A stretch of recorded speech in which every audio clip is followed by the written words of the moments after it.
Welcome back, everyone, to the Deep Dive. You guys have really outdone yourselves this time with the source material. We've got a huge stack of headlines, reports, analyses, you name it, all centered around, well, the beginning of April 2025. So That's a lot. Yeah. it is. But like always, we're going to dive in, cut through all the noise, and pull out the really essential threads, right? That's right. I mean, you've handed us a snapshot here of a world that's really changing fast. And what's fascinating to me is how these seemingly separate events, all over the place, they all speak to these major underlying shifts that are happening globally. It's interconnected. Yeah. It is, yeah. So, your mission, should you choose to accept it, and you have by tuning in, is to unpack the key events specifically from April 3rd and 4th, 2025.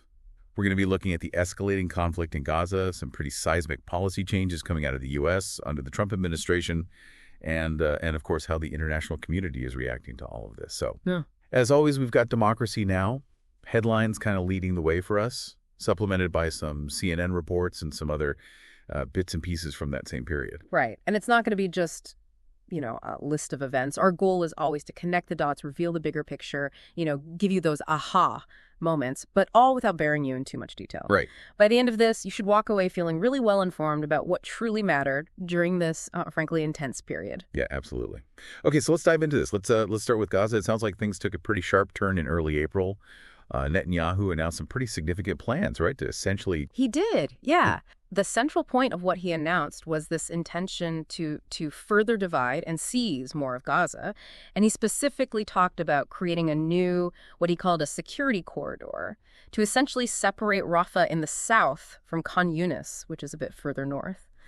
And this involves, of course, the IDF, the Israel Defense Forces. And this is on top of the territory that Israel already controls. I think one of our sources mentioned that. That's right. Reports indicated that Israel already controlled around 17% of Gaza, even before this latest push.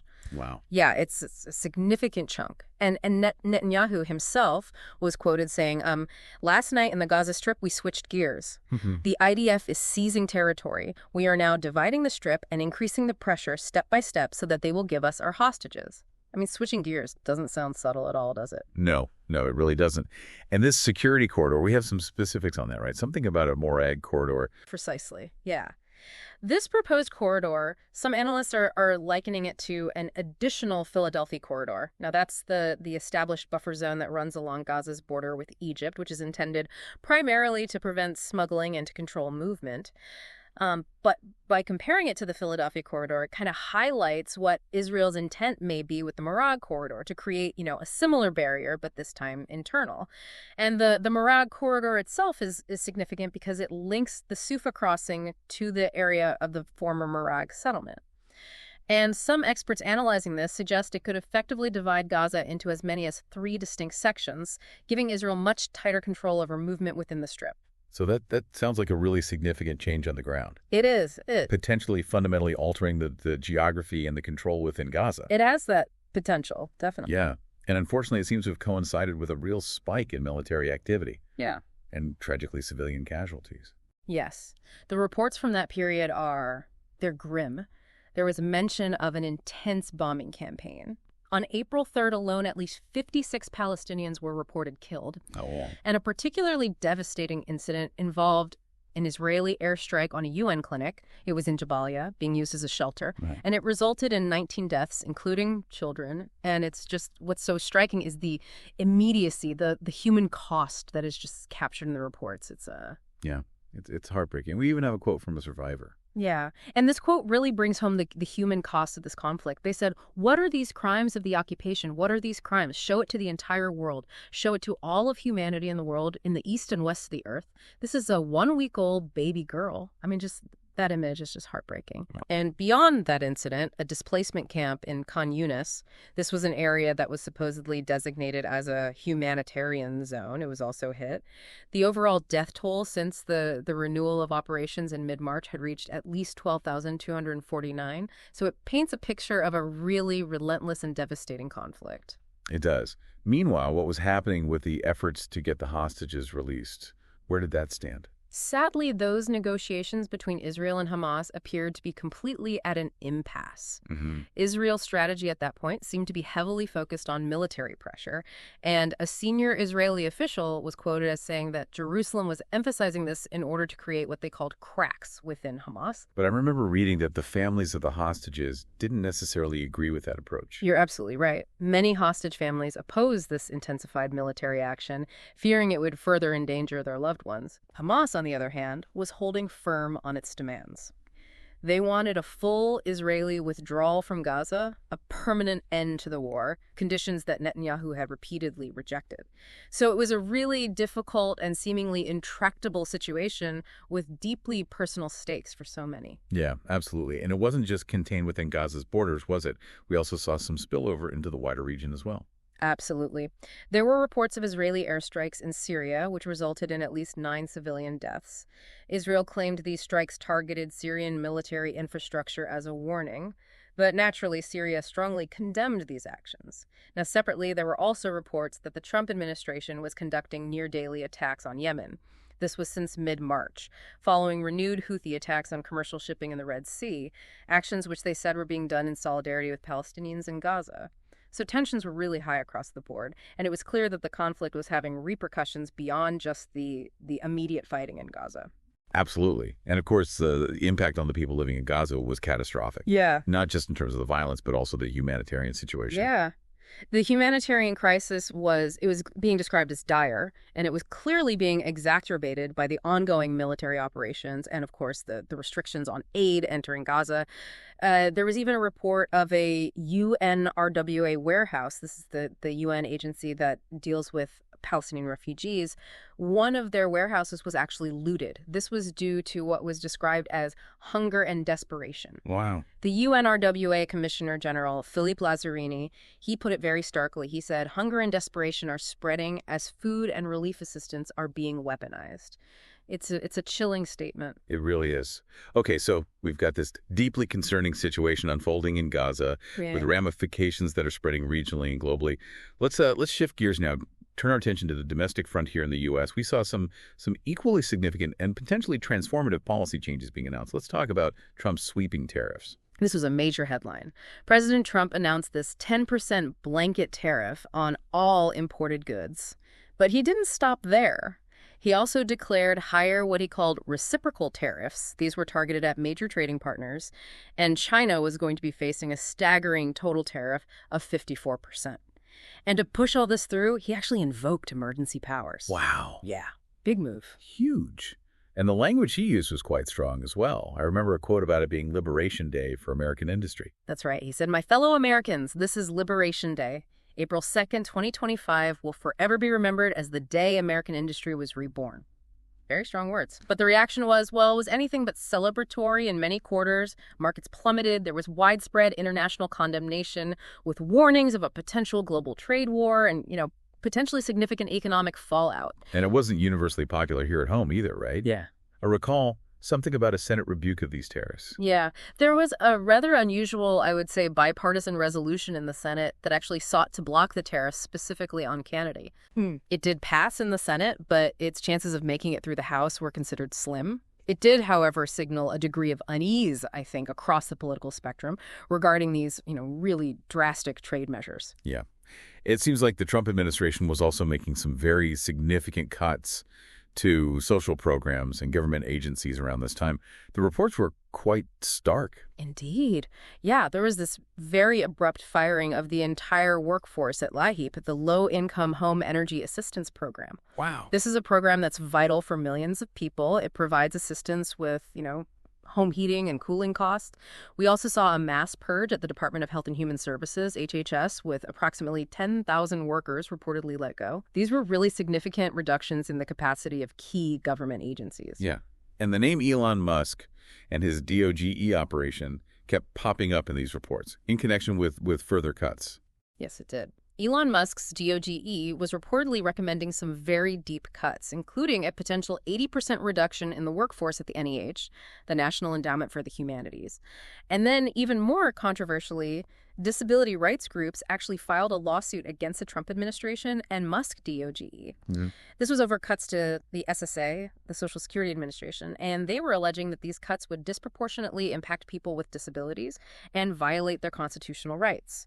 There were also reports of the SSA website crashing, preventing beneficiaries from accessing their accounts. And Musk's views on Social Security were pretty well documented, weren't they? Absolutely. I mean, he's been quoted calling Social Security a Ponzi scheme, and he's proposed very substantial cuts to it, as well as to Medicaid, Medicare, and programs aimed at, supporting the poor. And despite all this, the White House at the time actually dismissed reports of Musk leaving his role, indicating that his work with DOGE would continue.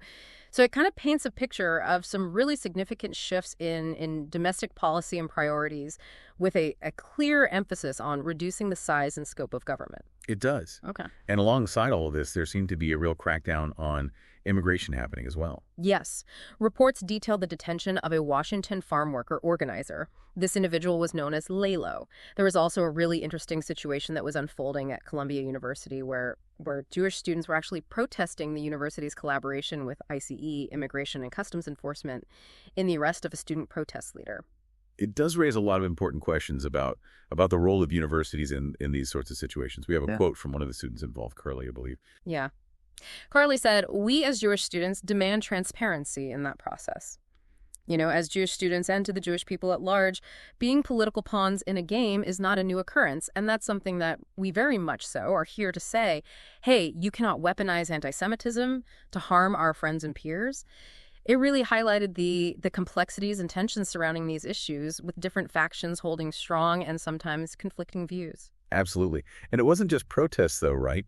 There were also some legal challenges to the administration's immigration policies. Correct. A federal judge actually ordered a temporary restoration of legal aid to unaccompanied immigrant children, citing a violation of a 2008 anti-trafficking law.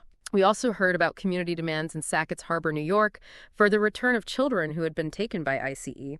And then on a broader international scale, Pakistan had begun a mass deportation of Afghan refugees. Now, this move drew condemnation from the UN and human rights groups, and it left some Afghans who had been approved for U.S. resettlement in a very difficult position.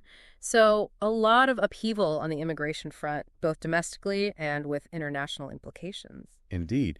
And then we had this curious case of the NYC mayor's corruption case being dismissed. What was going on there? Yeah, so Eric Adams' corruption case was actually dismissed by a federal judge with prejudice, meaning that it couldn't be revived later. And this was seen by many as potentially being a quid pro quo for his cooperation with the Trump administration's deportation agenda. This was despite the Justice Department apparently wanting to keep the possibility of future prosecution open. So the optics of this dismissal certainly raised eyebrows, and it fueled speculation about political motivations. And his reaction was quite something, wasn't it? Referencing Jesus and a book by the new FBI director. It was. He quoted Jesus and encouraged New Yorkers to read a book by the new FBI director, Kash Patel, and following this, he announced that he was leaving the Democratic Party and would run for re-election as an independent. So a very unusual turn of events. It is. Okay, let's pivot back to the international stage now. We saw some interesting diplomatic moves and potential crises unfolding. Hungary's decision to withdraw from the ICC while hosting Netanyahu really stood out. It was a significant move, especially given that the ICC has an arrest warrant out for Netanyahu. Hungary's Prime Minister, Orban, hosting him immediately after announcing this withdrawal, it drew very strong criticism from Human Rights Watch. They called it an assault on the rule of law. It really highlighted those tensions that exist between national sovereignty and international legal bodies. It did. Meanwhile, in Burma, there was a devastating earthquake. And amid that tragedy, a ceasefire was declared. Yes. A temporary 20-day ceasefire was announced by the Burmese junta as the earthquake death toll tragically exceeded 3,000. However, rescue efforts were hampered by reduced U.S. foreign aid. And we even have a quote from an earthquake survivor, Da Win Mar. She described the situation saying, "We are living in difficulty. We have nothing to cook with and eat. We are in real trouble." It's a stark reminder of how these natural disasters can intersect with these political and international dynamics, and how aid can become such a critical factor in the recovery. And unfortunately, South Sudan was also facing a precarious situation with the potential for a return to civil war. The UN chief actually issued a very strong warning against renewed conflict in South Sudan. This was following the arrest of the first vice president, which effectively ended a fragile power-sharing agreement. Yeah. And Secretary General Antonio Guterres, he drew direct parallels to the devastating civil wars of the past. It really underscored how grave the situation was. So a number of really concerning situations unfolding around the world, each with its own complex history and potential for further instability. And then we had this news about Amazon potentially trying to buy TikTok. That felt like it was a big tech story with some pretty significant geopolitical implications. Absolutely. With the U.S. ban on TikTok looming, Amazon reportedly made a late bid to acquire the platform. While some reports suggested that it was rejected, it really highlighted the ongoing tensions and debates around these issues of national security concerns, free speech, the future of social media platforms with international ties. There was also mention of the administration considering a deal where ByteDance would retain the algorithm, but would lease it to a U.S.-based entity. So it feels like these tech developments are increasingly intertwined with international relations. They are. Governments and corporations are kind of vying for control and influence in the digital sphere. It's fascinating. It is. It is. We also had a couple of other notable developments, and maybe didn't dominate the headlines in the same way, but are still really important to acknowledge. The demand for justice for the murdered Indigenous teen Emily Pike in Arizona. That was a tragic story. And the community's call for accountability is so important. Absolutely. Yeah. And then the death of the prominent Haitian human rights lawyer, Mario Joseph. His work defending human rights in Haiti was so significant. It was. His passing is a real loss. We actually have a quote from him from back in 2010 after the earthquake in Haiti. He said, "The earthquake hit us without discrimination. If we are to get out of this, we will need everyone's participation. We have to put an end to exclusion. Haiti needs everyone." And that message it's sadly still relevant today. It is. It is. So as we look back at this snapshot in time, early April 2025, what are the key interconnected themes that really jump out at you? What are the big takeaways? I think there are several major themes that weave through all of this. The escalating conflict in Gaza and its far-reaching regional impact is clearly a central issue. It's driving immense human suffering, but it's also influencing international relations and even indirectly events like the attacks in Yemen. Then you have the significant and often very controversial policy shifts within the U.S. under the Trump administration. And these aren't just domestic in their impact, they're reshaping global trade, international aid, and even how the U.S. engages with international legal frameworks. And then underpinning all of this is this sense of growing international tension. Numerous humanitarian crises unfolding simultaneously from Burma to South Sudan and, of course, the dire situation in Gaza. It's striking how seemingly isolated events, like a protest on a university campus in New York or an announcement about tariffs, are actually connected to these much larger global trends and political dynamics. Exactly. It underscores how interconnected our world really is. What happens in one region can have these ripple effects across continents. And domestic policies can really significantly alter the international landscape, creating this complex web of cause and effect. So as we wrap up this deep dive, here's a final thought for everyone listening to consider. Given the rapid and interconnected nature of these global events we've just explored, and the apparent rise of unilateral actions alongside significant domestic upheaval and major global players, what does this suggest about the future of international cooperation and the role of these international institutions in navigating the rest of 2025 and beyond? It raises some really profound questions about the future of multilateralism and how the world will respond to these complex and interconnected challenges, particularly in the face of shifting global power dynamics and domestic political volatility in these key nations. A lot to think about. Thanks for joining us on this deep dive. And we really encourage you to keep exploring these complex issues and to consider how these seemingly disparate events might continue to unfold and intersect in the days and weeks ahead. Thanks again for listening.